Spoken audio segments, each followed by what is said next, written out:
Adani group में invested हैं तो भाई मैं आपके लिए लेके आ गया हूँ एक ब्रेकिंग न्यूज अडानी पोर्ट में, और एक दो न्यूज और डिस्कस करेंगे। और उसके अलावा मैं बताऊंगा पके पकाए स्टॉक जो पिछले वीक में बताए थे उनको डिस्कस करेंगे, क्या करना है, प्रॉफिट हो गया तो बुक करना है, क्या नहीं करना है। और आगे बहुत कुछ होगा, तो पहले कर लो सब्सक्राइब कर लो पहले चैनल को, फिर वीडियो लास्ट तक देखना, सब कुछ पता चलेगा। और पहले बात कर लेते हैं अडानी पोर्ट की। अडानी पोर्ट में भाई काफ़ी बड़ी न्यूज है। Adani port and special economic zone का ट्वीट है, देख सकते हैं। Proud to announce that Dahej port become the first port to seamlessly facility the shipment of a cape size vessels carrying ये है 1,18,200 of gypsum from Salalah Oman to India. तो देख सकते हैं मतलब इन्होंने अनाउंस किया कि दहेज पोर्ट पहला पोर्ट बन गया है भाई, जिसमें भाई फैसिलिटी है शिपमेंट इतने इतने एमटी की, और जो भाई जिप्सम लेके आए साला ओमान से, और न्यू बेंचमार्क सेट किया है इन्होंने। और Adani port is committed to bolstering the construction sector India, तो भाई ये सहारा दे रहा है कंस्ट्रक्शन सेक्टर को इंडिया, क्योंकि भाई जिप्सम का यूज होता है सीमेंट बनाने में, इससे सीमेंट वाली कंपनियों को फायदा होगा, और सीमेंट वाली कंपनियों को फायदा होगा, उनका भाई जो रॉ मटेरियल वो आएगा तो उससे भाई क्या होता है, कंस्ट्रक्शन का काम होता है, तो उससे कंस्ट्रक्शन की कंपनियों को भी फायदा है। तो ऑल भाई सब कुछ मिला के अडानी पोर्ट काफ़ी अच्छे काम कर रहा है, काफ़ी अच्छी इनकी भाई ग्रोथ हो रही है, काफ़ी मुझे लगता है आने वाले टाइम में बहुत अच्छा कर सकता है अडानी पोर्ट। और इसके अलावा एक दो दिन पहले एक न्यूज आई थी अडानी ट्रांसमिशन में, और मेरे से वो मिस हो गई थी। मैं शायद वो उसको लेके नहीं आ पाया था, तो उन्होंने कुछ भाई अलीपुरद्वार में कुछ है बंगाल में, कोई कल्पतरू पावर से कोई प्रोजेक्ट खरीदा है, वहाँ की कोई ट्रांसमिशन लाइंस वगैरह कुछ हैं, कुछ वहाँ पर बाई किया, तो वो उसके लिए बहुत पॉजिटिव खबर है अडानी ट्रांसमिशन के लिए। तो ये दो खबर हो गई भाई किसमें, अडानी ग्रुप में। तो देखते हैं भाई क्या धमाका होता है अडानी पोर्ट में मंडे को जब मार्केट खुलती है। और मैं तो मुझे तो काफ़ी पसंद है अडानी पोर्ट, 700 रुपये के आसपास मैंने कई बार बताया भी था। अब भाई सीधे चलते हैं पके पकाए स्टॉक के ऊपर, और वीडियो लास्ट तक देखोगे तो पता चल जाएगा क्या क्या पके पकाए स्टॉक है। तो पके पकाए स्टॉक में आप सबसे पहले बात कर लेते हैं एसबीआई कार्ड के ऊपर हमारी निगाहें हैं काफ़ी दिनों से। तो 950 रुपये के आसपास आप एक डिप लगा सकते हैं, अगर आता है 950 के आसपास। अभी गिरावट हो रखी है 1% की, तो किसी गिरावट में अगर अगले वीक में आता है भाई 950 के आसपास तो लगा सकते हैं डिप। पीजीएचएल ऑल दो फार्मा सेक्टर का स्टॉक है और काफ़ी गिर रखा है, तो यहाँ पर भी डिप लगा सकते हैं अगर नहीं खरीदा है। मुझे तो काफ़ी पसंद है पीजीएचएल। डिविडेंड डील देखोगे तो 6% की डिविडेंड डील है, आईटीसी से भी बढ़िया, और डिविडेंड भी अच्छा खासा देता है, ग्रोथ इसकी शानदार है। अगर इसके रिटर्न देखोगे 5 साल के तो आपको दिखेंगे 1000% के रिटर्न है, तो बहुत शानदार रिटर्न है, शानदार कंपनी है फार्मा की। तो मुझे तो कोई दिक्कत दिखती नहीं है इसमें। इप्का लैब हमने डिस्कस किया था पिछले वीक में 2000 रुपये के आसपास, तो अभी भाग गया है, 2089 चल रहा है। तो वेट करेंगे भाई, अभी अगर आएगा दोबारा 2000 के आसपास तब खरीद सकते हैं, नहीं तो भाई छोड़ सकते हैं, कोई दिक्कत नहीं है। कोटक बैंक अगैन 1700 के आसपास मिलता है, 1710 के आसपास या भाई 15 के आसपास, तो आप कंसीडर कर सकते हैं। और वो 1720 पे भी कर सकते हैं, 1% ही ज़्यादा है 1700 से, 17 रुपये इसका 1% हो जाता है, तो कर सकते हैं, कोई दिक्कत नहीं है। पका पकाया है। अगर बैंकिंग सेक्टर में अगर कोई स्टॉक है जिसमें मुझे वैल्यू दिखती है तो वो कोटक बैंक है, और मुझे काफ़ी पसंद है कोटक बैंक।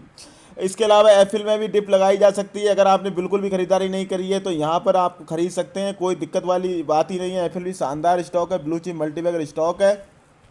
बात करें एचडीएफसी की, तो एचडीएफसी को भी भाई यहाँ पर कंसीडर किया जा सकता है, जहाँ सीएमपी के आसपास यहाँ पे एक डिप लगाई जा सकती है, और सिटी यूनियन बैंक में भी एक डिप लगाई जा सकती है सीएमपी के आसपास। तो ये सब भाई स्टॉक है एक एक डिप लगाने वाले, यहाँ इन पे लगाई जा सकती है।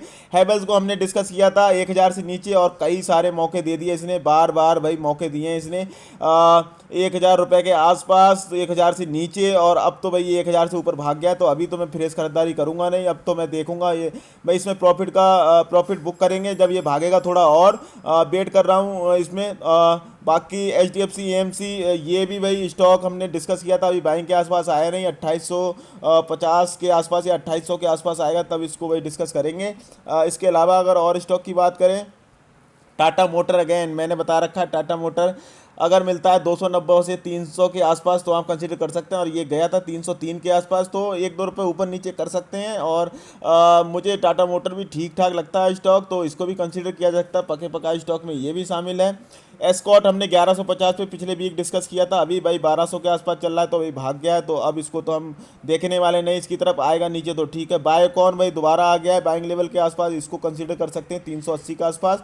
पसंद है मुझे फार्मा का कंपनी, लेकिन भाई टाइम लग सकता है बायोकॉन में, फार्मा कंपनी जितनी भी उनमें टाइम लग सकता है भागने में, क्योंकि फार्मा अभी सेक्टर थोड़ा डाउन हो गया है और सेक्टर रोटेशन चलता रहता है, आपको पता है। आईटीसी अगेन 200 रुपये के आसपास भाई खरीद सकते हैं, टाइम लग सकता है। इसमें भी डिविडेंड डील शानदार है, 5% की डिविडेंड डील है, तो एफडी की तरह भाई रख सकते हैं पैसा आईटीसी में। और ग्रोथ भी भाई आने वाले टाइम में हो सकता है अच्छी हो जाए।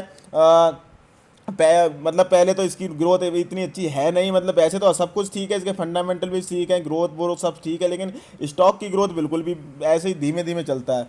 तो कर सकते हैं, आपकी मर्जी है। अंबर हमने डिस्कस किया था, अभी भाग रखा है, 2700 के आसपास किया था, अब तो भाग गया। ब्रिटानिया अगेन 3450 के आसपास से भाई डिप लगा सकते हैं, पका पकाया दिख रहा है।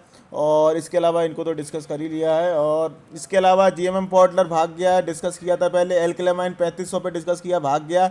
हनीवेल ऑटोमेशन को 39,000 पे किया था, ये भी भाग गया। नज़ारा को 1500 के आसपास कई बार डिस्कस कर लिया, भाग गया। एचडीएफसी लाइफ में और वैल्यू दिखती है, 680 के आसपास इसमें डिप लगाई जा सकती है। दीपक नाइट्राइट भाग गया, 1720 पे डिस्कस किया था। अमर राजा बैटरी पे भी सीएमपी पे लगाई जा सकती है डिप। वैभव ग्लोबल भी भाई भाग गया, 800 पे डिस्कस किया था, अभी भाई थोड़ा भाग रखा है 2%। और बीबीएल भी हमने डिस्कस किया था, 720 रुपये के आसपास अभी भाग रखा है।